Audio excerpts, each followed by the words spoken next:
Have you ever felt like you see the world differently, as if there were invisible layers that others simply ignore?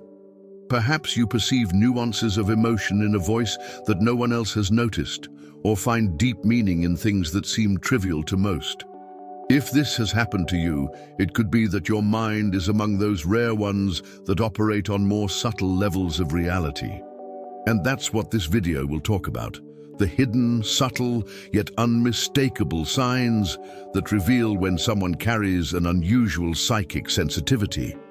Throughout this video, we'll explore how the multidimensional mind captures not only words, but also emotional frequencies, historical contexts, and even unconscious motivations. We'll discuss symbolic consciousness, the ability to interpret the world through symbols and archetypes, seeing meaning where others see only coincidence. You'll also understand how integrating the shadow, so often discussed by Carl Jung, transforms what seemed like weakness into a life force, revealing hidden treasures in the repressed side of human nature. But it doesn't stop there.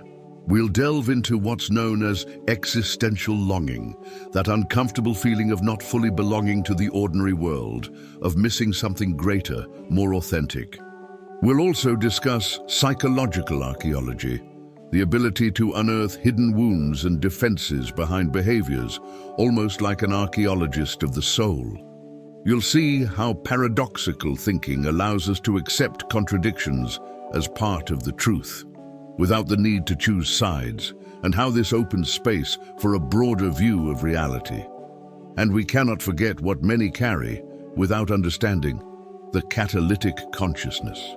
This almost magnetic presence that effortlessly provokes transformations in others, awakening reflections and involuntary changes. Finally, we will reach the most profound point of all, the evolutionary impulse, or the individuation process described by Jung, this inner calling that pushes human beings to grow, integrate, and evolve, and which functions as an invisible engine in the journey of consciousness. What you'll find here isn't superficial advice, but signs that can change the way you interpret yourself and the world. Each point is designed to provoke reflection, spark curiosity, and touch on areas of your life you may never have looked at so deeply.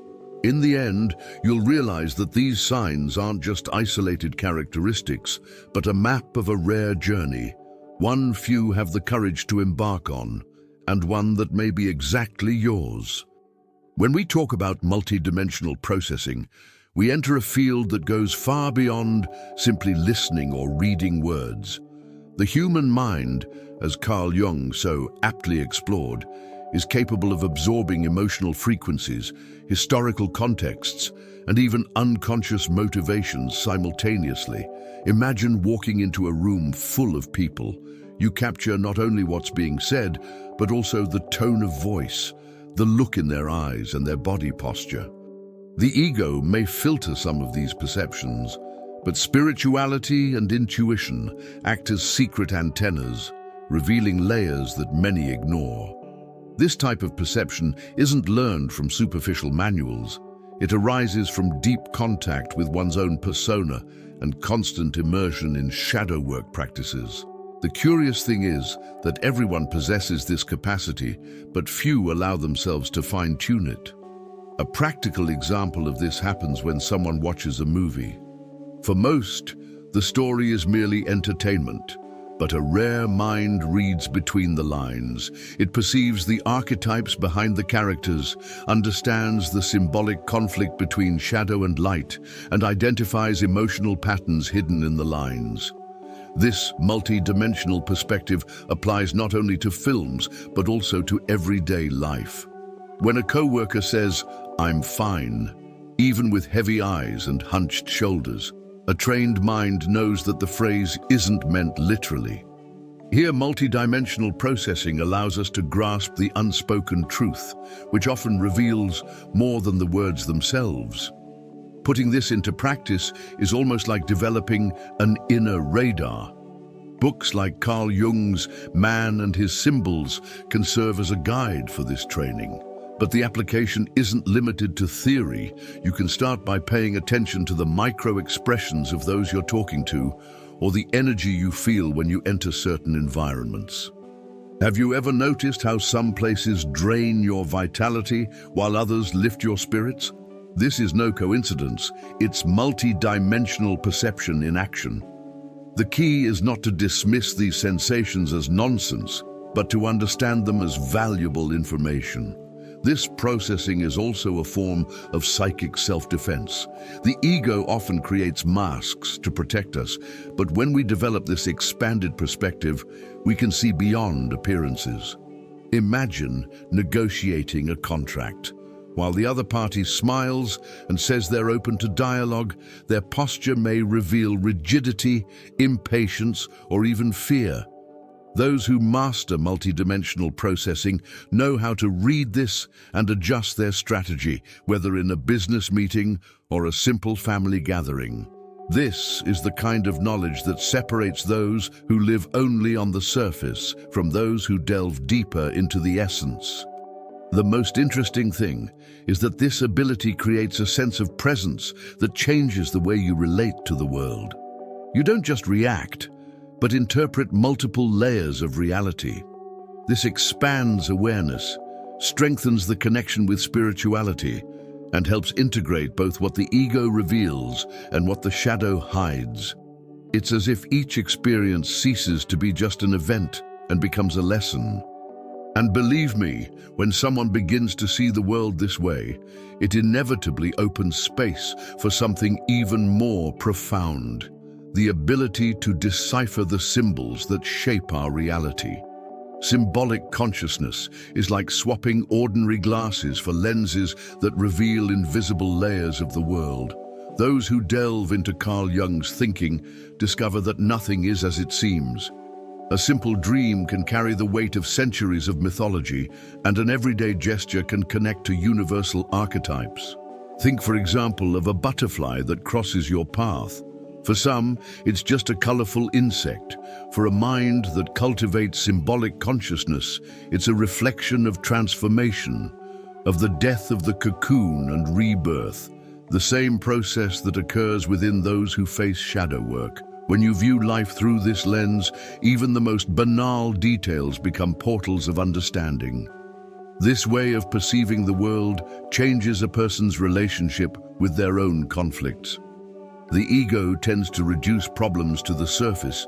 I lost my job, end of story. But a symbolic consciousness recognizes that this loss can be an invitation from the unconscious to free itself from a persona that no longer serves. It's as if life were speaking through metaphors, and each event carried a hidden message. Jung said that what bothers us most symbolizes what we need to integrate. And herein lies the power. Instead of running away from pain, the individual begins to ask themselves, what is this symbol trying to show me? In practice, cultivating this awareness can start with something simple: keeping a dream journal. Many dismiss their dreams as confusing or meaningless, but they are true inner oracles. Noting recurring images, water, stairs, old houses, can reveal symbolic patterns in the psyche. Another exercise is to observe synchronicities, those seemingly coincidental events that carry personal meaning. Have you ever noticed how certain numbers repeat themselves, or how people appear in your life at exactly the right moment? These signs are not mere coincidences. They are living symbols that spirituality uses to communicate profound truths. The curious thing is that when someone activates this perception, their communication also transforms. They stop speaking only literally and begin using stories, metaphors, and analogies. This creates an immediate connection because the symbol touches regions of the soul that logical reasoning alone cannot reach.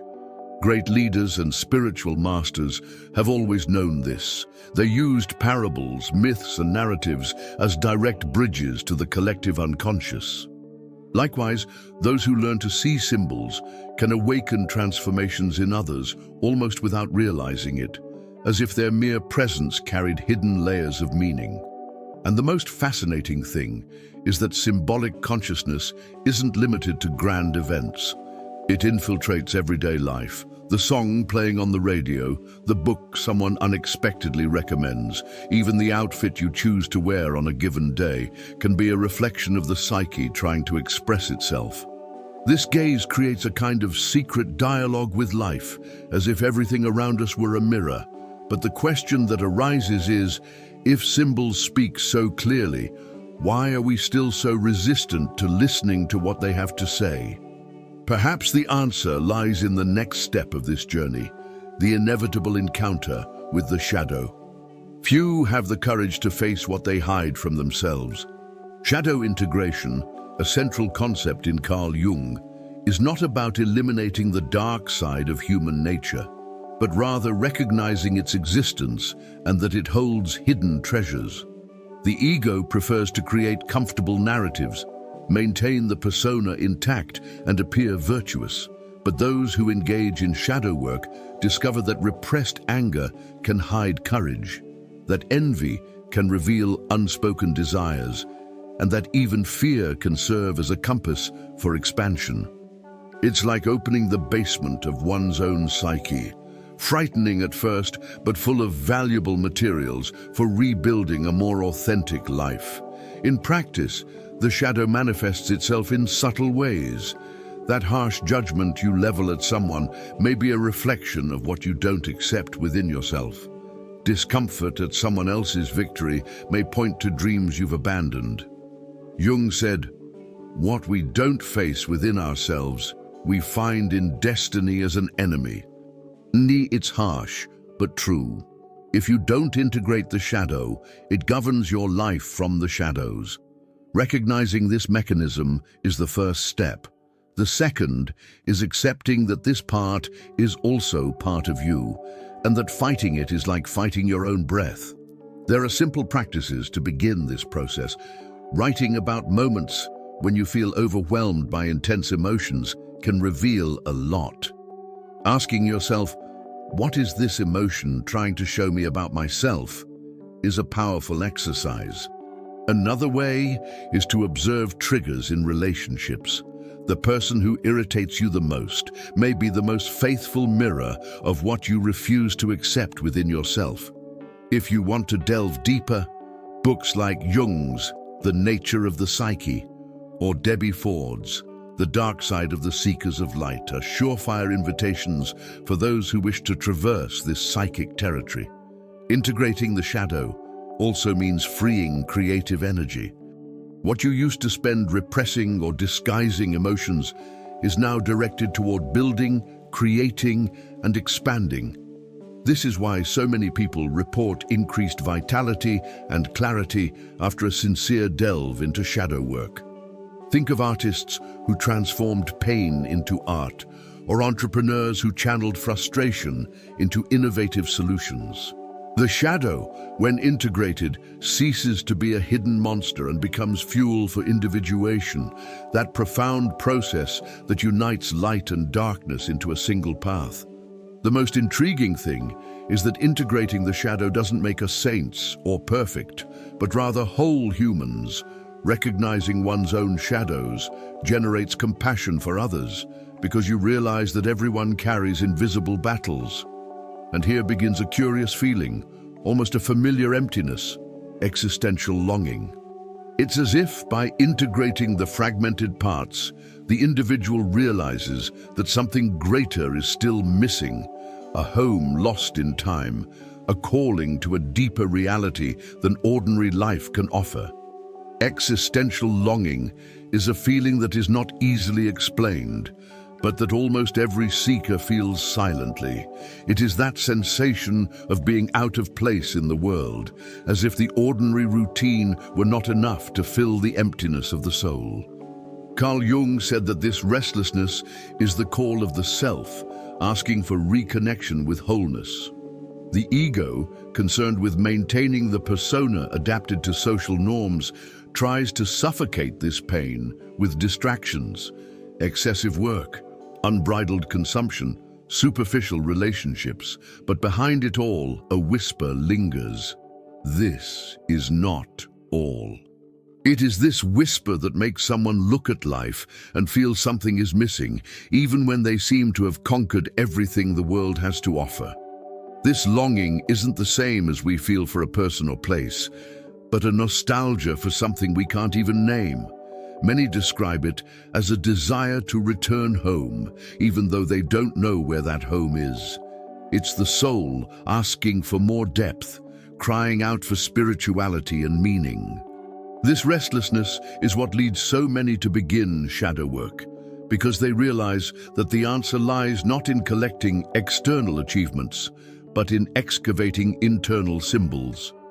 When the mind accesses this state, it begins to interpret the world not as a stage for tasks, but as a field of meanings to be deciphered. In practice, this longing can manifest itself in small ways, in the emptiness after achieving a professional goal, in the feeling of disconnection during a party, or in the silent question that arises as you lie down at night, is this all there is? And often this pain is the driving force behind the search. It's what leads someone to open a Jung book for the first time, to try meditation, or to become interested in ancient spiritual traditions. Books like Memoirs, Dreams, Reflections reveal how even Jung experienced this yearning for something greater. This search is, paradoxically, both painful and liberating. The curious thing is that this feeling, when misunderstood, can be confused with depression or chronic discouragement. But unlike paralysis, existential longing pushes forward. It nudges, provokes, demands movement. It's like a silent compass pointing inward. The person feels the need to find deeper answers, even if they don't know where to look. Some find this path in art, others in psychology, and still others in spirituality. The important thing is not to numb this calling, because it is the initial spark of individuation, the process of integration that Jung described as the soul's destiny. And when this longing begins to be taken seriously, a new way of seeing the other emerges. We no longer just look at external behavior, but also perceive what's hidden beneath. It's as if every gesture, every silence, and every defense reveal themselves as clues to something deeper. This is where psychological archaeology emerges, the ability to decipher the hidden layers that shape people's psychic lives. Psychological archaeology is like excavating ancient ruins, only within the soul. While the ego insists on showing only the facade, the persona carefully constructed to be accepted, a rare mind looks beyond the surface. This ability, implicitly described by Carl Jung, allows us to perceive hidden wounds, invisible defenses, and unconscious motivations that guide human behavior. It's like observing someone who always needs to be right. Behind the rigidity may lie a wounded child, seeking validation they never received. This reading is not judgment, but a compassionate excavation, as if understanding that each stone carries a story. This archaeological perspective begins with small details: a forced smile, a long pause before responding, a tone of voice that doesn't match the words. These are all fragments of layers buried in the psyche. Shadow work is precisely the shovel that helps us dig into these depths. Instead of accepting the superficial "I'm fine," psychological archaeology asks, what's really hidden here?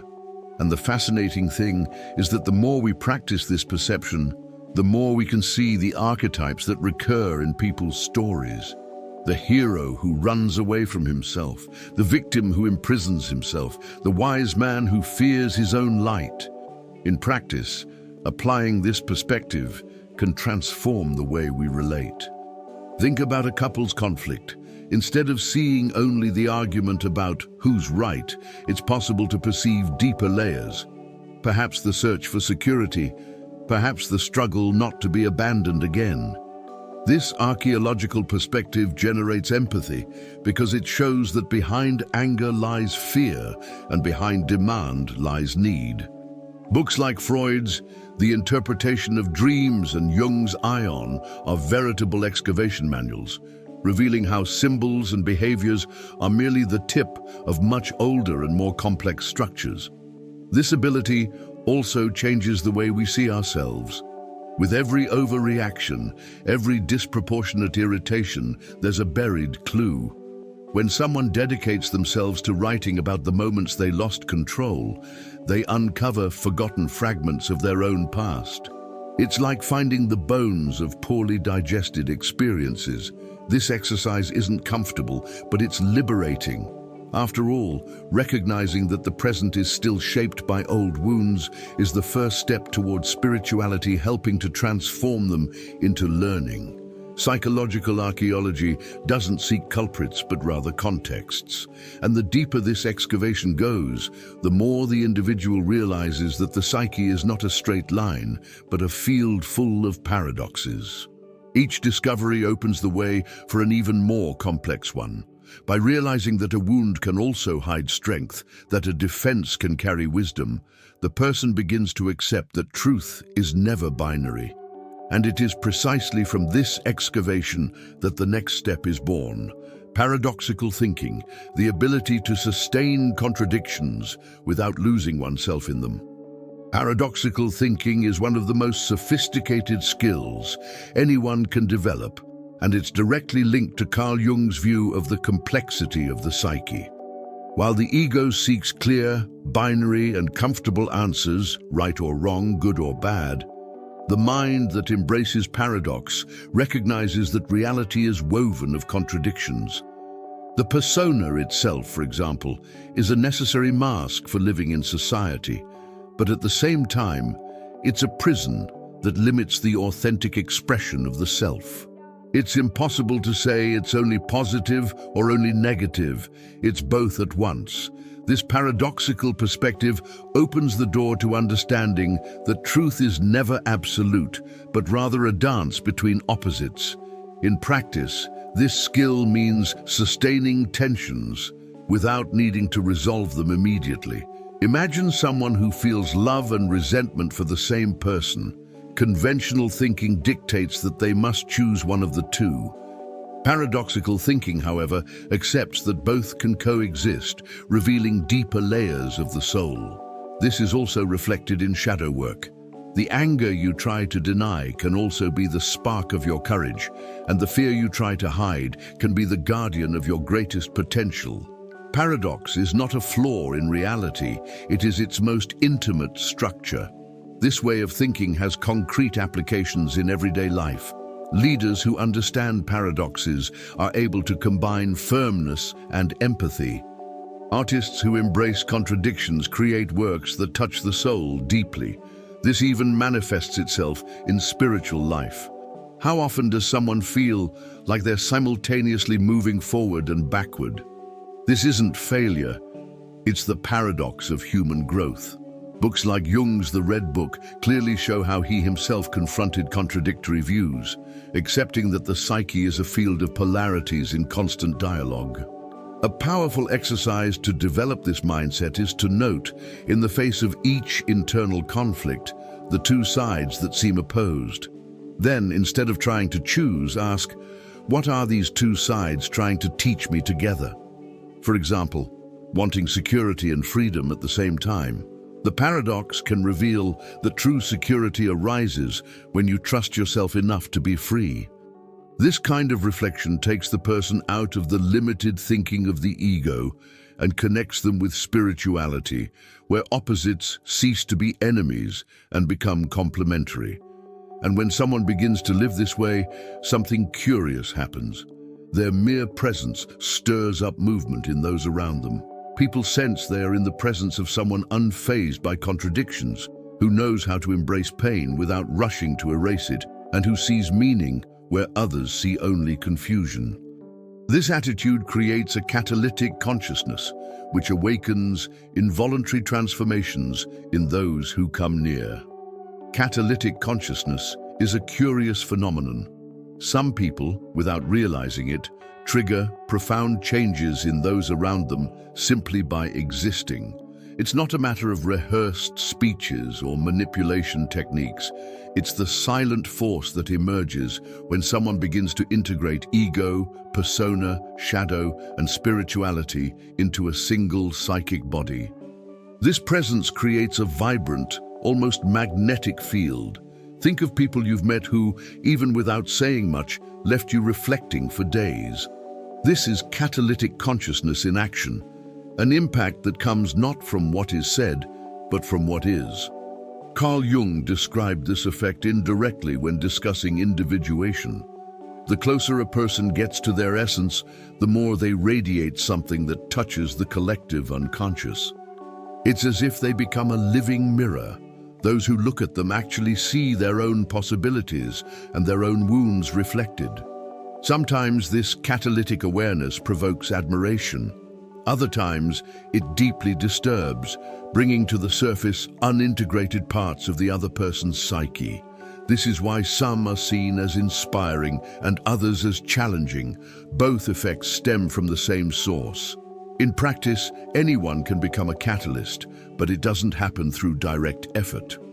There's no point in trying to appear enlightened or preach rehearsed lessons. This belongs to the realm of persona and doesn't generate real transformation. Catalytic consciousness arises when a person dedicates themselves to shadow work, to excavating their own contradictions, and to accepting the internal archetypes that manifest on their journey. This inner dive creates an authentic presence that in itself resonates with others. It's as if each genuine step is a silent invitation for others to awaken as well. An everyday example: imagine a co-worker who never engages in gossip but maintains a firm and calm demeanor in the face of crises. The way he handles pressure alone inspires others to rethink their own attitudes. Or a friend who decided to break free from toxic family patterns and, simply by existing in this new place, sparks reflection in those still trapped in the same old stories. This impact doesn't require long speeches. Sometimes, a single act of coherence has more transformative power than 1,000 pieces of advice. And here's the most fascinating detail. This catalytic presence also has a feedback loop. The more one provokes change in others, the more one is challenged to maintain one's own integrity. It's as if life tests the consistency of one's spiritual path with each interaction. And this cycle of influence and self-challenge inevitably leads to something even greater: the evolutionary impulse, that is, the inner need to continue growing, expanding, and integrating toward the process of individuation. The evolutionary impulse, which Carl Jung called individuation, is the invisible force that pushes us beyond the masks we wear. No matter how much the ego tries to cling to the persona, there exists within each of us a need for growth, authenticity, and integration. It's as if there were an internal spiritual compass, always pointing to the center of the self. This impulse isn't optional, it's inevitable. Even if one tries to ignore it, it manifests itself through existential crises, psychological symptoms, feelings of emptiness, or even synchronicities that remind us that life doesn't accept stagnation. This process often begins in moments of rupture: a loss, a disappointment, an emotional breakdown. All can be gateways to individuation. What appears to be failure is actually the unconscious's invitation to leave behind what no longer serves. It's like a snake that needs to shed its skin to stay alive. Shadow work is essential on this path because no one can achieve wholeness without addressing the rejected parts of themselves. The integration of archetypes, hero, sage, lover, shadow, is what shapes a truer identity. In practice, living this evolutionary impulse requires concrete choices. It's not enough to contemplate symbols, it's necessary to act. This might mean ending a relationship that no longer resonates, changing careers, beginning a consistent spiritual practice, or simply learning to say no where previously there was submission. Reading works like Jung's psychological types and the ego and the unconscious offers valuable maps. But the map is no substitute for the journey. It takes courage to walk, knowing that each step toward individuation brings discomfort, but also freedom. The curious thing is that this process is not linear.